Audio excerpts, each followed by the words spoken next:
Hey everyone, welcome to a new video. We have the start of the new season finally, and we've definitely had a bit of a meta shakeup, especially for mid laners actually and junglers. There are timestamps down below to each role and some more information and links as well, and since a lot has changed, I'm thinking of doing like a specific tier list video for each role, maybe this week, maybe wait for 9.3 with the crit changes, but let me know if you'd like to see it or not. Just before that, some cool news. I have hinted at this a few times, but I'm working on a big giveaway to start season 9, and it's finally here. We've got a SteelSeries Arctis Pro in game neck headset, an Apex M750 keyboard, and a Sensei 310 mouse, an MSI gaming chair, a Mobalytics collector's edition, and 2 winners of $50 of RP. So there are going to be 5 winners total. The link is down below to enter. Thank you for watching my videos. I really appreciate it, and yeah, good luck. Starting with AD carries, the best one is going to be Lucian, who is still on top for now at least, but this might actually be the last patch he'll be here with the new crit changes coming in. For now, he's just a bit too safe. He's too high damage, demolishes most lane matchups, and is insanely mobile to cap it off. You should definitely try the Essence Reaver build to burst a bit harder as well. Doublelift has actually been using it way more, so I'll link his Mobalytics profile down below and you can check that out. In some of the games, you'll notice that against no tank, he actually flat out skips a cleaver and went blade into Essence Reaver and then crit afterwards, but definitely take a look for yourself. Ezreal is our runner-up and is very close to Lucian in my opinion. His damage is insanely high now with his new build, and he's ultra safe. After his W and his ultimate changes, he has way more damage available, plus he's sort of like AP Ezreal kind of, and that is famous for bursting people. With your double tier, with your Archangels, with your Assault Boost, and also if you get a Gunblade to top it off as well, he's able to go hybrid, burst people with his ultimate but have consistent damage still, and all from very far away. Our other runner-up could be Kai'Sa, but I'm actually going to mention Vayne, because she is nuts as soon as you get to 2 items now. Like, you're just a major threat, and it's kind of like a ticking time bomb. If you can't beat her in the lane phase, it'll make your game a lot harder. Like, she's way more mobile now as well with a lower tumble cooldown, she can juke more, and she hits harder. The only issue is that her lane phase is not very good compared to others, and you can just get demolished. That is why she can't realistically be the best AD carry in this meta. Sometimes you will just get camped and absolutely stomped. Vayne probably is going to get stomped by this guy actually. Draven is definitely a major threat in any game, because once he gets a single kill with his passive, he has a chance to just shoot off ahead. He's not easy to duel or shut down because he can be a bloodthirster and heal for a ton while chunking you at the same time. So once he's got that lead, it's very hard to take it back from him. One mistake can cost you a game versus Draven, and it is solo queue. Somebody eventually is going to mess up, die, and he'll cash in. My underrated choice for AD carries is going to be Jinx, and at least when you look at like win rate and stuff, she is one of the best AD carries, and especially at gold elo or below.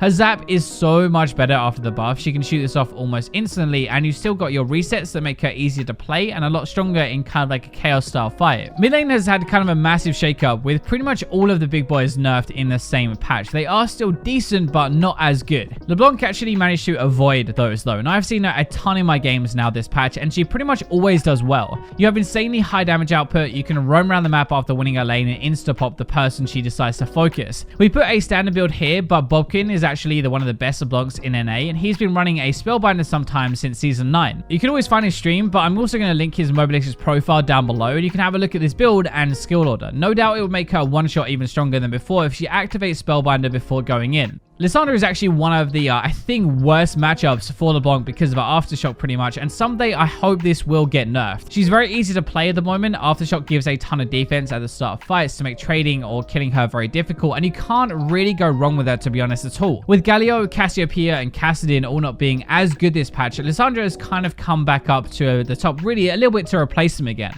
Zoe, though, is really good at the moment and is an amazing solo queue champion because she can basically win herself, find a sleep, one shot, and turn the game into a 5-4 for a team. It can be really hard to play against. She can RNG the lane phase with summoners like Heal to give her better trades and then roam around a lot more. I think Poke is actually getting a bit better in general. Like Lux probably is a simpler version, but Zoe definitely has more control and a bit more solo carry potential, I think. Ahri is also getting a bit better this patch after a lot of others have faded out a bit more. She is still the most reliable mid laner to climb. If you hit your charms, you can one shot and definitely carry, but with your ultimate, you are so safe. It's very difficult to die in the lane phase or to ganks or to anything really. Plus you can roam around and you got ultimate through wards. She isn't really the flashiest pick, I guess, but for general solo queue, she makes up for mistakes she'll make. You can still climb even though you don't play perfectly, which pretty much nobody else can do. My honorable mention or my new pick, I guess, is going to be Vel'Koz. We mentioned Poke earlier, but the highest win rate Poke champion is actually Vel'Koz now, and I've seen him a fair bit, and whenever I do, he's really hard to play against. You have long range, you can burst people down, you can combo with his knockup, hit everybody with his ultimate, so unless you have hard engage, you can't really get close, and he even does true damage. damage. The jungle also had a massive shakeup with a bunch of new things coming in, but Xin Zhao is still here at the very top because Halo Blades on him is insane damage wise and he brings such a strong early game. He can gank, he can duel people, control scuttle or dragons, but basically if you ever try to 2v2 or try to fight him, he'll probably just win. That is actually really hard to play against if you think about it. If he invades you, you probably need to leave, right? But nobody wants to do that, so they die. He gets his Trinity Force and takes a dump on top of your entire team. That's pretty much how it goes every time. One that I do want to mention as a runner-up is going to be Jarvan, who had huge buffs this patch. So it's 5% more attack speed, but that's actually 10% for him with his flag down, and it gives that to his entire team. He's actually one of the best now junglers. Again, he brings engage, he stacks some health, he can gank a ton early, but he doesn't fall off hard either because if you build AD and some damage, you can still kill people. Even though we mentioned the AD build and stuff, there's actually a master player in Korea with an 80% win rate so far that runs a tank version. I'm going to throw a link to that down below in the description. That still has damage earlier, but he frontlines and engages like a monster, and he's definitely more of a team player. Like, there's a team player way to actually play Jarvan. Sejuani is just a tank through and through though, right? But a very, very good one. I literally lost 2 of my placements because I could not kill her fast enough, so we lost the team fights. She got a lot of buffs to her damage while they nerfed her passive, but the massive thing is they buffed her health per level, her base armor, her armor per level, her magic resist per level, and even her AD per level. So yes, they did nerf her passive a little bit, but she gets so tanky over the game now through base stats. It means that she can stack health and still take forever to die. That is obviously just her tanking. She has one of the best engage ultimates in the entire game, right? So she can really get things going, tank towers, and just never die. My other runner-up that I've seen a lot is Kayn, who got some really good buffs this patch to his transformation, and Kayn has always been weaker early and then gets a huge boost of power when he transforms. The buffs just mean that like happens a bit quicker, and whether it's red or blue, it doesn't really matter. He seems to do a lot better in games and definitely carries harder. Technically, red Kayn wins a bit more in Season 9 so far. It kind of makes sense. He has a front line with crowd control and tanks are really good, but it might also just be that blue Kayn tends to int a bit harder as well, and there's a bit more coin flip. The new pick that you've probably been seeing a lot at the moment is Karthus in the jungle. He is a monster at the moment, a new breed of power farming and ganking with his ultimate without even having to be in the lane. He is so dangerous if he gets just like a few kills or you can't end the game and you just let him do his thing. Like, he is quite weak to invades. It's a bit of a coin flip, to be honest, like whether he's going to be good or not, but if you leave him alone, he'll definitely be really good.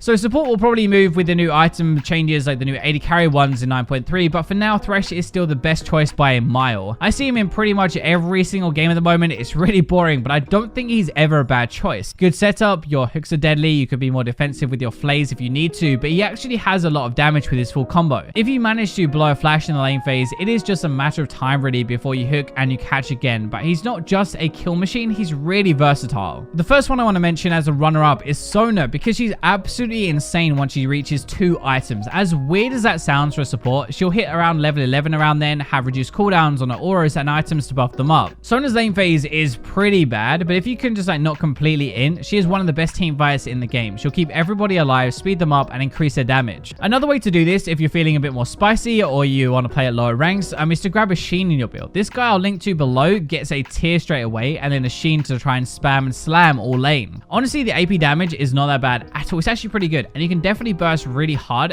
way harder than people think. Zyra's nerfs as well didn't really do that much to it, honestly. If you can dodge everything, then sure, she runs out of mana faster, but if you can't, she's still going to poke you down and end up forcing you out of lane or killing you. I think especially since Brand got nerfed this patch as well, and those actually hit pretty hard to Brand, it kind of left Zyra as a clear favorite for the damage carry if that's what you want from your support. Nami is a pretty good lane bully, but she will also help a bad AD farm by trading herself and healing them back up, which is really important in this meta, I think. She brings pretty good gank assist with her setup. She can go a bit more aggressive if she wants to, but she can use all of that to keep people alive as well, so you can kind of like flip a switch and be whatever your team needs. It's kind of a way of having like a sensor and a redemption later without sacrificing your lane as much. Like, you can still win your lane, you're still going to bully that as well, but then you have a sensor to fall back on for team fights. For the last pick of support, it's kind of like, well, it's not specific to NA, but especially if you're playing in North America right now, apparently Blitz is actually a lot better again, even though he's not really been meta for a while. There are a lot of enchanters back now, like these mages, and with it a ton of easy targets to hook, which definitely lets you snowball just a lot harder.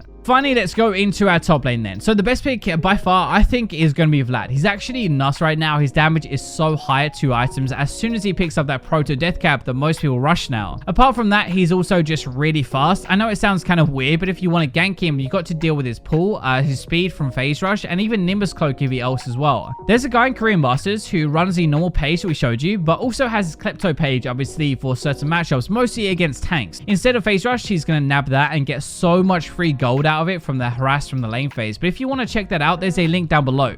Speaking of tanks, runner-up, first one is going to be Sion, who definitely is back as one of the best top laners. Again, though, tanks are in a really good spot at the moment. AD carries can't really burn them as easily, and he stacks health insanely fast. Sunfire was actually buffed, so that will help a tiny bit, but he also just doesn't die while bringing a fair amount of damage as well. That is what makes him different from other tanks, in my opinion. He stands a good chance to get kills and win with his lead. Like, he's not just there to tank. The other side of that is Riven, probably one of the best carry tops left now, like one that can really pop off on 1v5. Essence Reaver Rush is really good on her if you want to do that. She has the ability to outplay, and the best part is when you actually get good with her, it really shows. Late game, you are able to make game-changing plays with your damage, so you always have that potential to turn games around, even if you get behind. Like, there's no reason to ever give up if you play Riven. Last runner-up is going to be Darius, who actually got slightly better this patch, but after his recent buffs, his lane phase is just so brutal now. There aren't many champions that can go toe-to-toe with him, and after 6 it's really dangerous to gank him, but that is what makes him so good. I really think that if you can split push and 1v2 or kill your opponent and take towers so nobody can stop you, that is how you really have impact in this meta as a top laner. My new pick for top lane though is going to be Yorick, who got some really good buffs this patch, and they definitely paid off for him, now being able to split push or team fight much better by controlling the maiden. There are some other parts to the buffs as well, it wasn't just that, but your ultimate now scales so much better, and you're already really good early game being able to plow through turrets, get all that plate gold and stuff. Now you just scale even better than before. So that is my tier list for 9.2 and the start of the season. Thank you for watching. Let me know what you think and if you want to see those tier lists for each role. But for now, I'll leave you with the robots.